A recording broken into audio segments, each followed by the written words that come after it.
Salam alaikum, Zulf Laoun. Bonsoir. Le rêve du 1er novembre, toujours en attente de réalisation. Chaque année, à l'aube du 1er novembre, l'Algérie se souvient.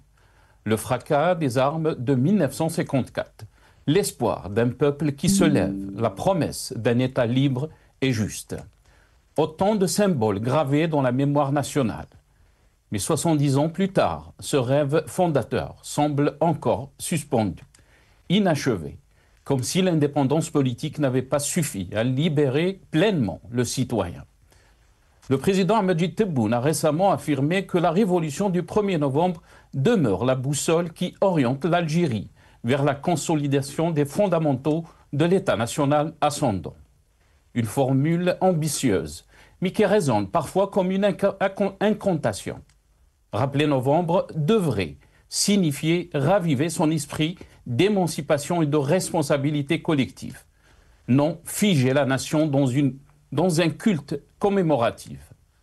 L'héroïsme des maquisards n'était pas une fin en soi, mais le point de départ d'une république fondée sur la justice, la liberté et la dignité. Si la révolution est une boussole, alors il faut avoir le courage de regarder le cadran. Vers où pointe-t-elle aujourd'hui? Les promesses de la révolution ne peuvent se limiter à la mémoire. Or, trop souvent, le 1er novembre, un rituel immobile, un discours de circonstance plus qu'un véritable bilan de la nation. L'héritage des martyrs ne devrait pas servir à sanctifier le passé, mais à interpeller le présent. Qu'avons-nous fait de leurs rêves? L'Algérie d'aujourd'hui a besoin d'un souffle nouveau, d'une refondation civique et morale à la hauteur de ses espérances originelles. Tant que la liberté se mesurera en mots plus qu'en actes, tant que la justice restera incomplète et la participation citoyenne limitée, le rêve du 1er novembre demeure inachevé. Non pas par hasard, mais faute d'un pouvoir capable de le concrétiser. Et une génération prête à dépasser la rhétorique de la lutte pour s'engager dans la construction réelle. Rabbi yarham shuhada. Nous débattrons avec nos invités juste après cette petite intro.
Algérie, le rêve du 1er novembre, toujours en attente de réalisation. C'est le titre de notre émission pour ce soir. Et pour en parler, j'ai le plaisir d'accueillir dans cette émission M. Karim Tabou, opposant politique. Il est avec nous depuis Alger, par téléphone. C'est Karim, bonsoir. Merci beaucoup d'avoir accepté l'invitation. Ahlan wa sahlan, bonsoir. Merci de l'invitation. J'espère qu'on aura un bon débat, Inch'Allah. Inch'Allah. Merci beaucoup Karim Tabou d'avoir accepté l'invitation. On aura aussi depuis Alger, ou plutôt depuis Chorfa, dans la région de l'Bouira, Dr Mohamed Lamine Chiban, médecin et militant politique. Il est avec nous depuis donc le Bouira par téléphone. Docteur Marhaba bik, merci beaucoup d'avoir accepté l'invitation. أهلا سي ناصر، تحية إلى سي كريم تابو Je salue toutes celles et tous ceux qui aspirent toujours à la liberté, à la justice, à la dignité et enfin à la démocratie. تحية إلى كل الشرفاء وأحرار الجزائر. Mes salutations donc à toute l'équipe de Magharibia et j'en profite pour rappeler que le 31 octobre, اليوم, c'est Dhikra تاع وفاة un grand penseur algérien, en l'occurrence Malik Ben Nabi. Alors, permettez-moi de citer واحدة الكلمة اللي قالها التاريخ يقرر أن الشعب الذي لم يقم برسالته أي بدوره ما عليه إلا أن يخضع ويذل. Voilà. Donc, encore une fois, je vous remercie pour l'invitation. بارك الله فيك docteur. Merci beaucoup. ربي يرحمه ويوسع عليه, ربي يرحم الشهداء. Vous avez cité bien sûr Malik Ben Nabi. Avant de commencer donc avec nos invités, on va d'abord vous faire passer quelques titres de la presse nationale, mais aussi donc une agence internationale qui est une agence turque, agence Anadolu. On va commencer d'abord par l'APS. L'APS donc qui a titré Révolution du 1er novembre 1954, la lutte d'un peuple pour reprendre la terre spoliée de ses ancêtres. Donc a titré l'APS Al-Mujahid, le journal Al-Mujahid, le président Tebboune, la révolution du 1er novembre demeure la boussole qui oriente l'Algérie vers la consolidation des fondements de l'État national ascendant. L'Algérie, aujourd'hui, un autre titre, Chingriha appelle à préserver les valeurs du 1er novembre.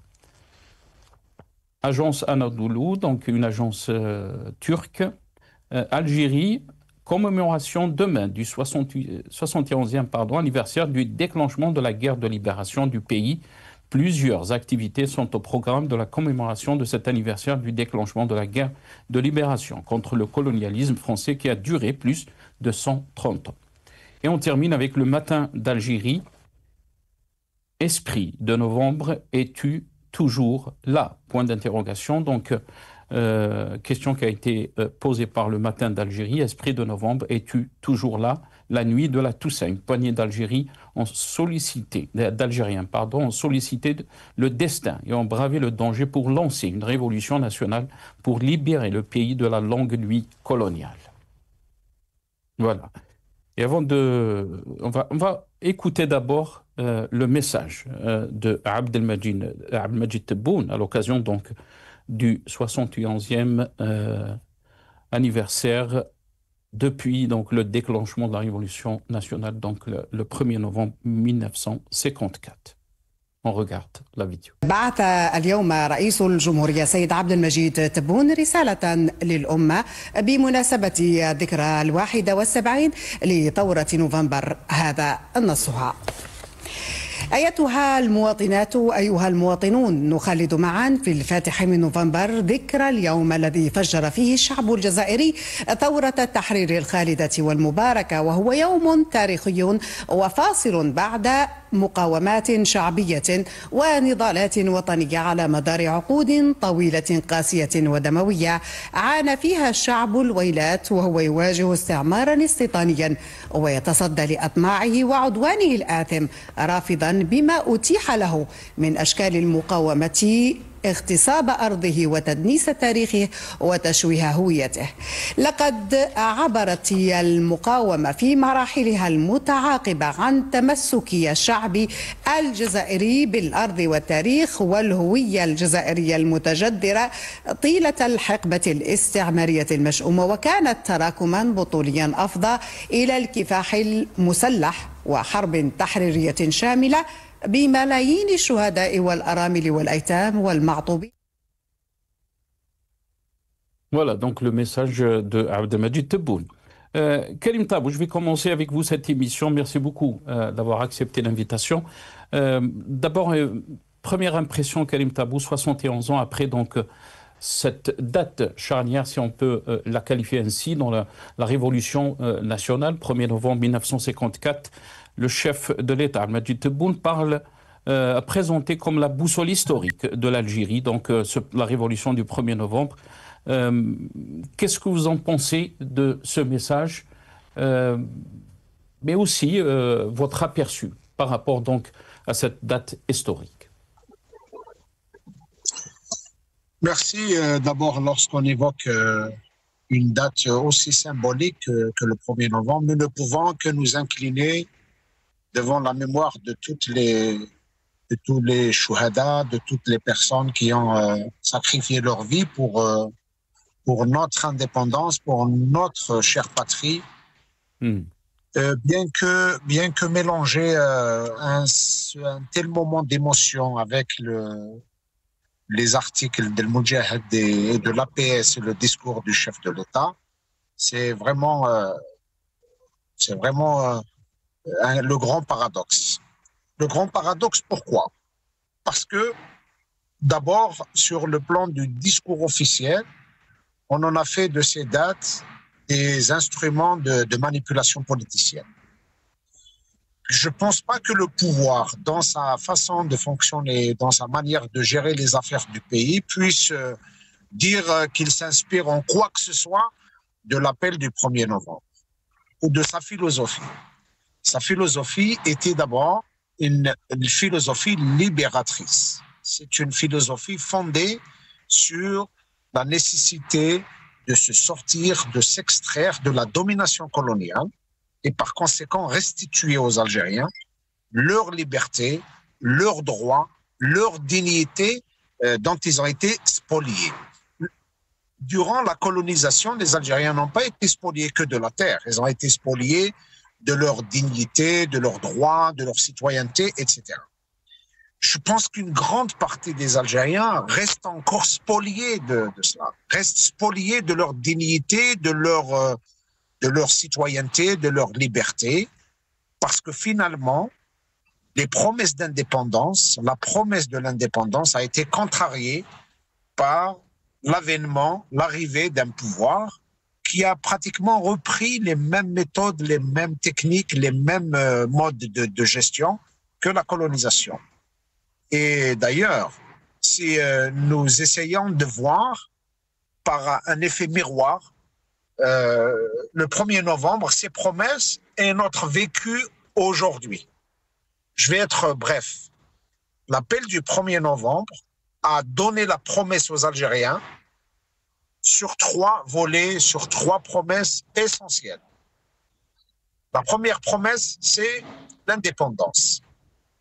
La deuxième promesse, c'est la construction d'un État démocratique et social.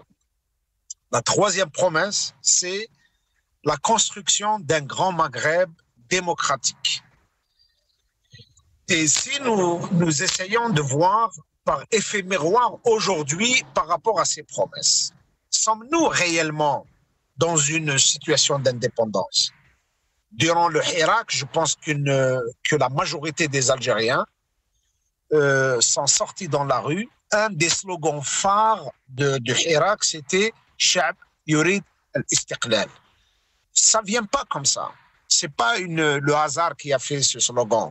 C'est un cri de cœur, c'est un cri qui vient de la profondeur de la société algérienne, qui se sent encore sous les verrous, sous les interdits, sous la domination. Donc, nous ne pouvons pas réduire la notion d'indépendance au seul fait de disposer d'une géographie. Nous ne sommes pas un enclos d'animaux sauvages. Nous sommes un peuple qui a une histoire, qui a des valeurs, qui appartient à un socle de civilisation, etc. Donc, nous ne pouvons pas nous suffire de la définition qui réduit l'indépendance à une histoire de territoire. La deuxième promesse fut l'avènement, la construction d'un État démocratique et social.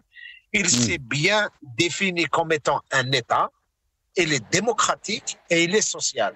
Essayons de voir notre vécu aujourd'hui. Sommes-nous dans un État démocratique? Sommes-nous dans un État social? Nous ne sommes ni dans l'un ni dans l'autre.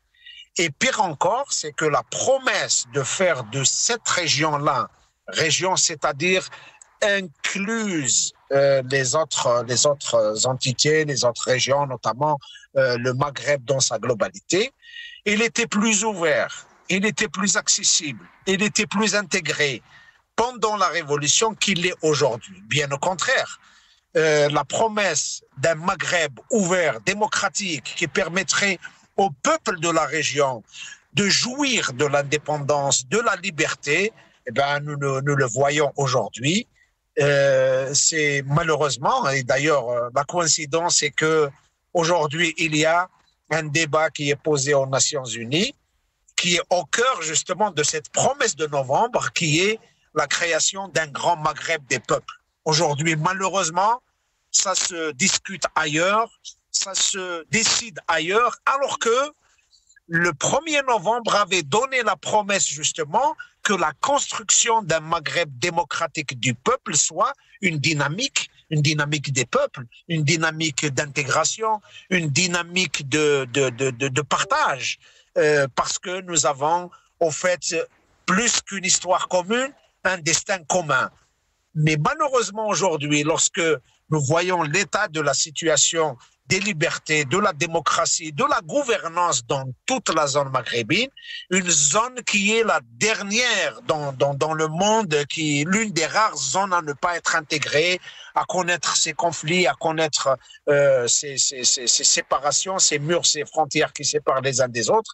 Et si nous regardons justement par miroir dans une approche d'évaluation de nous-mêmes, de remise en question de nous-mêmes, est-ce que nous avons été en cohérence avec notre histoire, avec les sacrifices? Est-ce que nous avons détourné les chemins? Est-ce que nous avons été à contresens? Ben, lorsque vous voyez aujourd'hui, dans l'Algérie indépendante, hier même, la veille du 1er novembre, on emprisonne une femme pour avoir fait un commentaire, on emprisonne une journaliste, on emprisonne un étudiant, un enseignant à l'université, pour avoir exprimé un point de vue, la veille de la fête d'indépendance, c'est un grand point d'interrogation. Franchement, lorsque j'entends ce qui se dit par les officiels dans leur discours, ce qui s'écrit dans le journal Moudjahid, le célèbre journal del Moudjahid, qui lors de l'assassinat d'Abben avait titré à la une « Abben est mort au champ d'honneur », et avec tous les mensonges qu'elle a traînés pendant toutes ces années, on en fait encore de Moudjahid un organe central du pouvoir après des révolutions technologiques qui ont eu dans le monde, un monde qui est arrivé à la pointe du développement.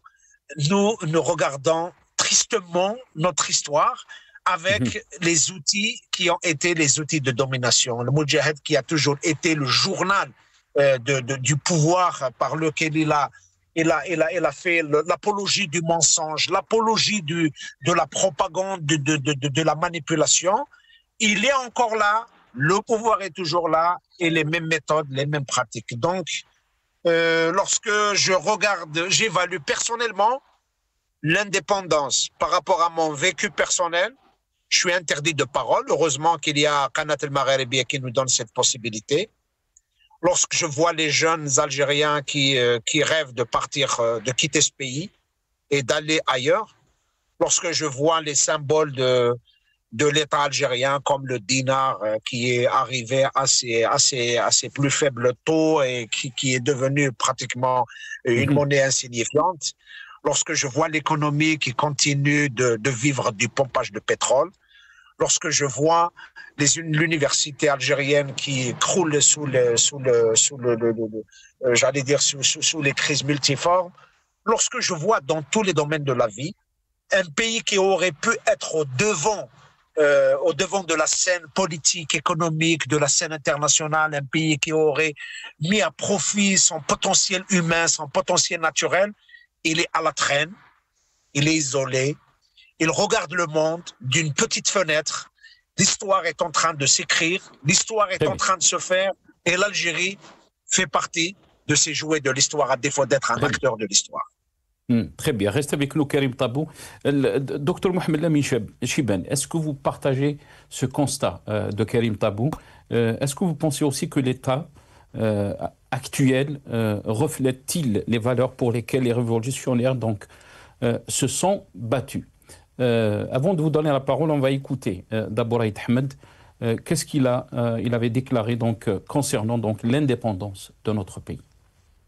الجزائر حصلت على استقلالها وإنما ما شيدتش الدولة المنتظرة، الدولة التي وعدنا بها الشعب الجزائري أول نوفمبر 54 عندما نادينا الشعب للكفاح التحريري ووضحنا الأهداف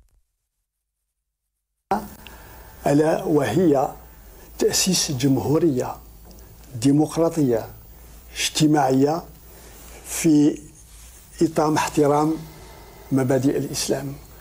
ولكن ظهر بعد 40 سنة أن لم تكن في الجزائر دولة، وإنما هناك زمرة من الجنرالات العسكريين والمخابرات هما اللي ماسكين زمام الأمور في الخفاء بدون ما يأخذوا مسؤوليات، بدون ما يعطيوا حساب.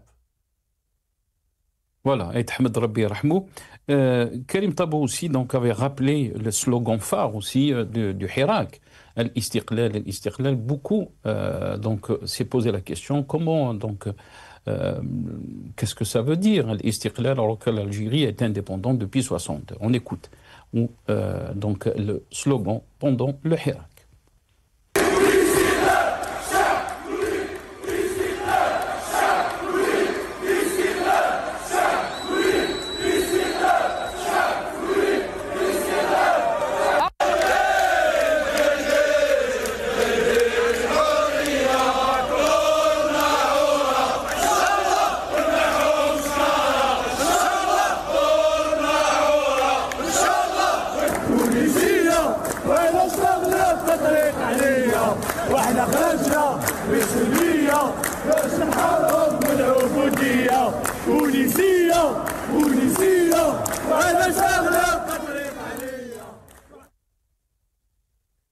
Voilà, donc Dr Mohamed Lamine Chibane, qu'est-ce que vous en pensez? كنا نسمعوا في حسين عيد أحمد زعيم ونص هذا، يعني ما كانش قليل مثل المرحوم المجاهد حسين عيد أحمد. وكنا نسمعوا الآن في الشعب، شعب في حل، il est mûr, il demande قيادة بركة راشدة، شعب ناضج، شعب n'a pas besoin de tuteur. À la veille du 1er novembre 54, nous n'avons pas, je le dis, je l'ai déjà dit, nous n'avons pas honoré nos valeureux chouhada. Ismhouna, les Abben Ramdan et tous ses compagnons. Et je rappelle encore une fois Hussein Eid Ahmed quand il disait on a libéré la terre. هذا هو اللي يقولها، هو مفجر الثورة parmi les 9 chefs historiques de la Révolution. Celui qui a été marginalisé toute sa vie. Hussein Eid Ahmed قال on a libéré la terre, mais le peuple n'est pas encore libéré. C'est pour ça que في الحراك قالوا الاستقلال. C'est clair, net et précis. Quand la liberté a disparu, il reste un pays, mais il n'y a plus de patrie. C'est M. René de Chateaubriand les là. Et quand nous perdons le droit d'être différents, nous perdons le privilège d'être libres. M. Charles Evans. Je voudrais, à la veille de novembre 54, d'abord me recueillir devant Kul Shuhada et ne pas oublier les patriotes qui ont aidé, soutenu les Européens, je parle. Fernand Yvetan, le seul Européen qui a été guillotiné. Et puis ne pas oublier aussi tous les amis de l'Algérie, Henri Allègre, Maurice Audin, France Fanon, Pierre Chollet, Maître Jacques Vergès, Gisèle Halimi, Jean Sénac, والقائمة طويلة, sans oublier bien sûr les Ali Boumenjel, Rida Houhou, et puis Djouher Akrour, 16 ans condamné à mort. Johar Akrour, je m'adresse à notre jeunesse. 16 ans, elle a été condamnée à mort. Un étudiant en médecine, Akli Aïssiou, qui a été assassiné. Sans oublier Ben Batouche, sans oublier Mariam Saaden, Fadila. La liste est très longue. Nous n'avons pas honoré nos valeureux chouhada, malheureusement. Notre indépendance, elle a été confisquée. Voilà. Heureux les martyrs qui n'ont rien vu. C'est M. Bessoud Mohamed Arab, qui est un ancien officier de l'Aïlène, qui l'a. Malheureusement, à Rakchoft en 62, l'entrée triomphale du GPRA, vite stoppée par l'état-major, malheureusement. On fait le coup d'État contre Ben Youssef Ben Khadda. Heureusement, c'est un monsieur Moutarbi. Il voulait pas le sang qui coule. Il s'est retiré. Mais chauffe en 62, il y a eu le putsch contre le GPRA, pas contre le GPRA. 3 ans après, c'est Boumediene qui renverse Ben Bella. 2 ans après, 67, c'est Tahar Zbiri, le chef d'état-major, qui a tenté pour renverser Boumediene. Sauf qui fait quand c'est mal parti. La liberté n'a aucun sens lorsque le droit d'exprimer ses pensées et ses opinions n'existe plus. Monsieur Frédéric Douglas.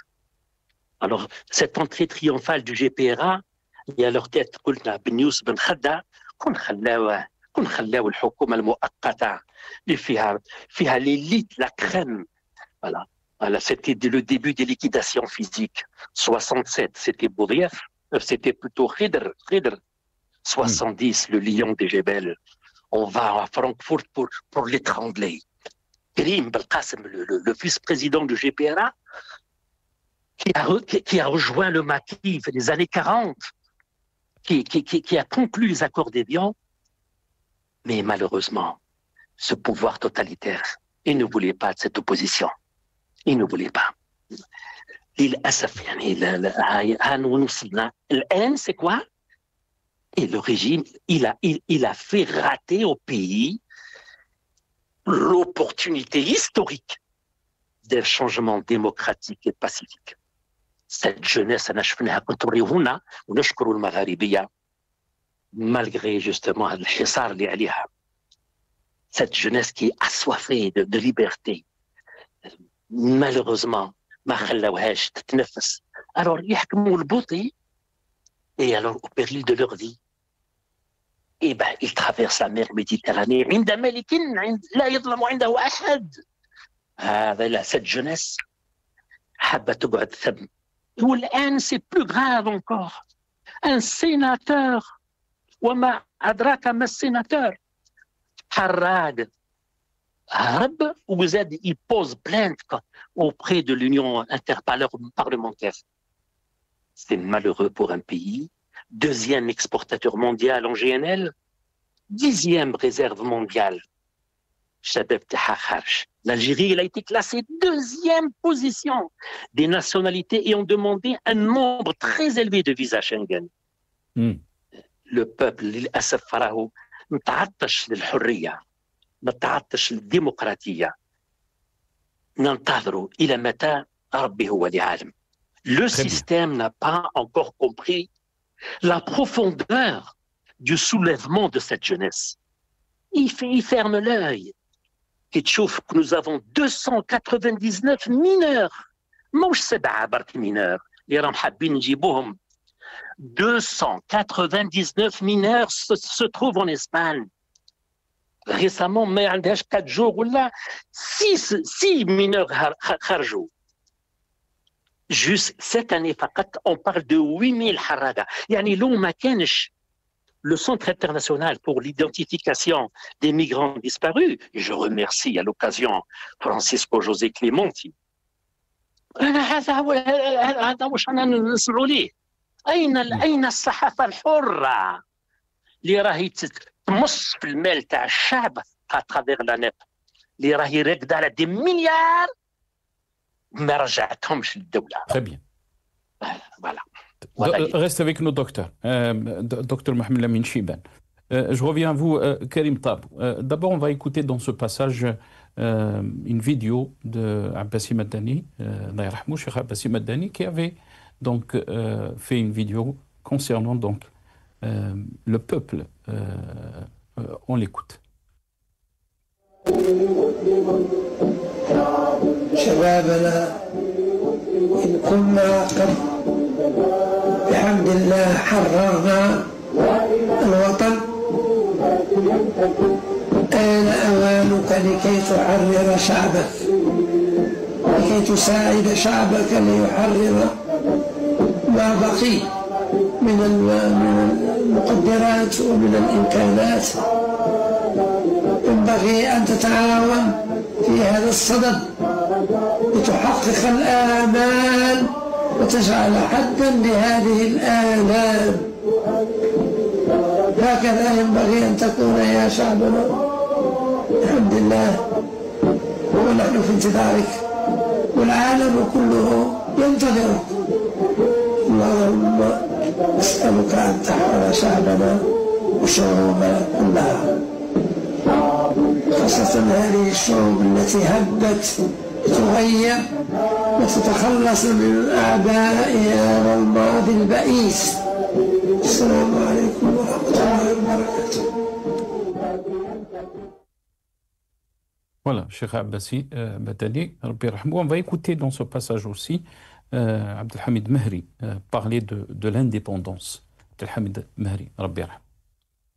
يلزم ننتبه بأن فيه من يريد تسويد كل هذه الفترة لتشكيك الشعب في ثقته بنفسه، لزعزعة ثقة الشعب، لإظهار الاستقلال بأنه كان تقريب خطأ.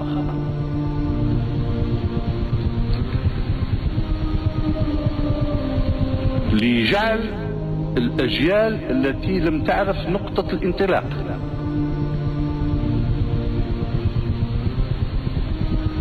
تعتقد أن الخلاص هو خارج الجزائر. خارج الجزائر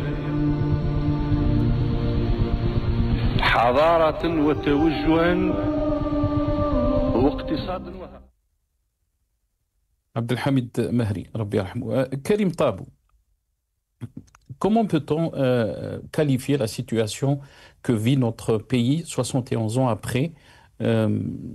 Est-ce que vous pensez, quand le chef de l'État, Majid Tebboune, parle, l'accent est mis sur la continuité entre l'héritage révolutionnaire et les efforts actuels pour renforcer l'État et assurer son développement? Votre réaction, Karim Tab? En tout cas, les discours sont les mêmes depuis toujours, hein, depuis l'ère Chadli, bien avant, l'ère Boumedienne, et puis après, pendant 20 années, on entendait justement les mêmes discours, Injazat al-Ra'is, Fakhamat al-Ra'is, ila akhirih. On est toujours dans ça. On est toujours dans le mirage, on est toujours dans le wahm, on est toujours dans le mensonge. Et tout le monde le sait aujourd'hui. D'ailleurs, les Algériens s'étonnent, parfois même ils tournent les situations dramatiques à la dérision, à l'humour, à la blague, parce que c'est vrai que nous le disons avec beaucoup d'amertume, nous sommes devenus une blague. Parce que la réalité de tous les jours montre bien qu'autant sur le plan politique, que sur le plan diplomatique, que sur le plan social, que sur le plan de la jeunesse, de l'université, de tous les domaines de la vie, nous sommes à la traîne. Bien au contraire, nous sommes en train de prendre à contresens l'histoire. Je le dis, je l'assume, nous sommes en train d'aller à contresens de l'histoire. L'histoire qui va dans la modernité, dans la technologie, dans la recherche du meilleur, nous sommes dans le pire et de pires en pire. Et ce n'est pas une parole de désespoir, bien au contraire. C'est une parole par laquelle tout un chacun se doit de se dire les vérités.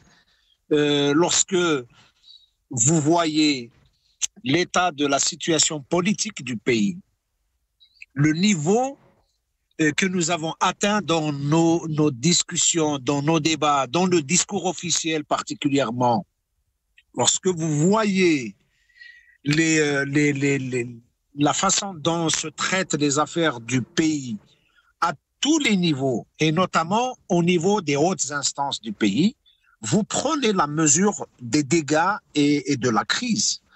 Lorsque vous voyez à l'échelle économique comment se passent les choses économiques, comment les Algériens sont confrontés, y compris ceux qu'on considérait il y a peu comme étant les patrons, comme étant les opérateurs économiques, comme étant les gens qui avaient une initiative politique. Et tous ces gens-là sont confrontés vraiment à une situation difficile. Donc, je passe sur la jeunesse qui nous l'avons bien dit, hein, des jeunes universitaires, qu'ils soient dans l'université algérienne qui postulent au départ à l'étranger, qu'ils soient les diplômés de l'université qui ont quitté ce pays et se sont installés ailleurs, ou même les échelles inférieures, je vous le dis, au niveau des lycées, au niveau des cycles inférieurs, les jeunes pensent à quitter ce pays. Et les opérateurs économiques qui ont une petite masse d'argent sont en train de réfléchir pour aller s'investir ailleurs. Donc, il y a un pays qui est en train de se vider de sa richesse humaine, qui est en train de se vider de son intelligence, bien qu'il y a encore des gens qui se maintiennent et qui veulent mener les combats sur place, mais sur le plan de l'état du pays, je vous le dis, je le décris en toute simplicité, c'est un pays en décadence, c'est un pays qui est en train d'aller à contresens de l'histoire. Donc, lorsque nous évoquons les dates phares de notre histoire, autant nous sommes fiers de le rappeler à nous-mêmes, et Tabib, je le remercie pour ça, il a demandé pardon, nous demandons pardon et nous nous faisons obligation morale, obligation politique à nous-mêmes de continuer ce combat, de mener ce combat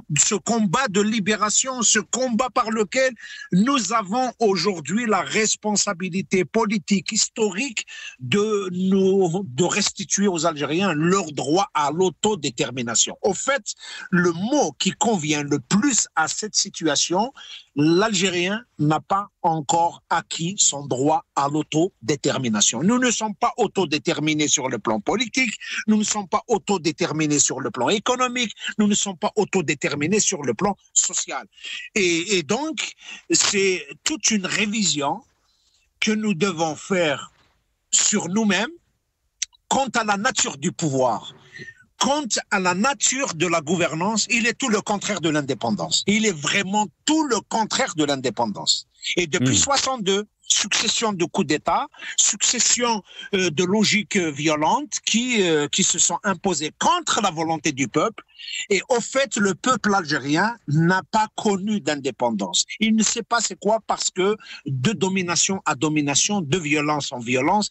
Et voilà, il espère d'ailleurs, si vous avez passé une séquence du Hirak, des millions d'Algériens sont sortis dans la rue pour scander Sha'b yurid al-istiqlal, ça a beaucoup de sens. C'est une lettre, c'est un message qui demande à être décodé autant par les intellectuels que par les politiques. Karim Tabou, puisque vous avez parlé du Hirak, docteur Mohamed Lamine Chibane a parlé que l'Algérie, que le pouvoir ou le régime a fait rater une opportunité historique. Et je pense qu'il parlait bien sûr du Hirak. Qu'est-ce que vous en pensez? Oui, d'abord, c'était un moment d'ambiance. Et c'était un moment d'ambiance démocratique. Vous savez, le développement d'un pays, il ne se fait pas par une logique de forcer les gens à aller dans un sens. Il se forge dans la liberté de penser, dans la liberté d'exprimer, dans la liberté de vivre. Au fait, la démocratie, c'est le carrefour où se rencontre la libre pensée, le champ de la création, le champ artistique, le champ culturel. Lorsqu'ils sont libérés, ils créent une ambiance démocratique. Nous ne sommes pas dans une ambiance démocratique. Et le Hirak a été ce moment historique qui a dévoilé au grand jour que finalement, le peuple algérien recèle un potentiel politique. Il a été pacifique, il a été organisé, il était structuré. Il a porté un idéal qui est en cohérence d'ailleurs avec le 1er novembre, qui est en cohérence avec le congrès de la Soumam, des Algériens de différentes obédiences politiques, de différentes régions, avaient porté l'idéal commun qui est l'idéal de l'indépendance, de l'avènement de la démocratie, de la mise en place d'un état de droit, de la justice indépendante, du respect des libertés, etc. Cet idéal commun a été réalisé. Je pense d'ailleurs que jamais depuis 62, la date du 1er novembre, la date du 5 juillet n'ont été reprises par le peuple que durant les années du Hirak. Je vous assure que tout le théâtre qui est en train de se dérouler par ce spectacle officiel qu'on essaie d'animer, qu'on essaie de montrer partout, l'administration est sommée de faire des réceptions, de faire du folklore, de faire des activités. Ça n'accroche personne, ça ne mobilise personne. Les seuls moments où les Algériens avaient senti qu'ils avaient repris le droit de célébrer le 1er novembre tel qu'ils l'imaginent, tel qu'ils le sentent, tel qu'ils l'ont vécu, tel qu'il vient des racines dans leur sang, dans leur fond intérieur, c'était les moments du Hirak. Le 1er novembre qu'on a vécu dans le Hirak était la copie double pacifique et du vrai 1er novembre, du 1er novembre 54. Tout le reste aujourd'hui, lorsque les autorités évoquent le 1er novembre, c'est tout simplement manipulation politicienne, propagande et mensonge. Karim Tabou, vous avez parlé de votre situation personnelle que tout le monde connaît bien sûr en termes de liberté. Vous allez chaque semaine donc signer dans une caserne. Vous n'avez pas le droit de vous exprimer politiquement. Ce mois, donc le mois d'octobre, il y a un projet de loi qui a été déposé pour la déchéance de la nationalité algérienne, acquise ou d'origine, pour des actes graves commis à l'étranger ou portant atteinte à l'unité nationale ou manifester une allégeance donc à un État étranger. Quelle est votre lecture par rapport à ce projet de loi et qu'est-ce que cette loi nous renseigne de la situation de notre pays? Très rapidement, Karim Tab. Vous imaginez des sénateurs, des députés qui ont été élus avec quelques dizaines de voix, qui vont décider de la nationalité, de la déchéance de la nationalité des 50 millions d'Algériens qui l'ont payé chèrement par une révolution et par des sacrifices énormes. Par contre, le silence des autorités lorsqu'il s'agit, par exemple, de la suspension des accords de 68 par le Parlement français, nous n'avons pas vu des députés se précipiter, ne serait-ce que pour essayer de sauver l'honneur du pouvoir lui-même, parce que l'honneur du peuple algérien, seul le peuple algérien est capable de sauver et de protéger son honneur. Et on n'a pas vu justement cela, et ça vous montre toute l'image, coïncidence de l'histoire. Ça se passe le 1er novembre, où les Algériens célèbrent une date qui leur a permis de retrouver leur nationalité, et au même moment, on se retrouve avec des gens qui ne sont pas issus ni de la volonté populaire, ni d'une quelconque volonté du peuple algérien, et qui font les marchandages politiciens sur ce qui est très cher aux Algériens. Mais bon, la nationalité pour ces sénateurs est un papier. Mais pour nous, la nationalité, c'est la profondeur historique. Pour nous, la nationalité, c'est l'amour de ce pays.